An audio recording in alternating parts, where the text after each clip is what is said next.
Choose the correct variant. Doğru variantı seçin. Biz burada zaman uzlaşmasına əsasən variant seçməliyik. Bunun üçün bağlayıcımız if bağlayıcısının tələbinə diqqət edəcəyik. Ifdən sonra biz indiki sadə zaman, digər boşluğumuzda isə gələcək və yaxud da ki, indiki sadə zamanı seçə bilərik.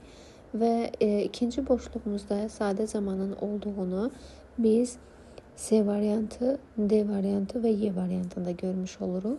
A variantında will get gələcək zaman ifdən sonra istifadə oluna bilməz zaman budaq cümləsinə danışırıqsa və B variantında has known indiki bitmiş zaman yenə uzlaşmır.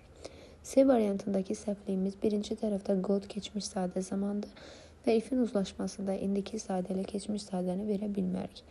Daha sonra D variantında bizim mübtədamız Z cəmdə olduğu üçün known'un cəm olması, digər tərəfdə isə will get gələcək sadə zaman istifadə olunması doğru götürülür deyə D variantı bizim doğru cavabımızdır.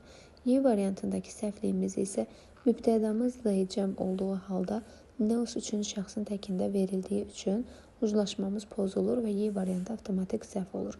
Düzgün cavabımız D variantıdır.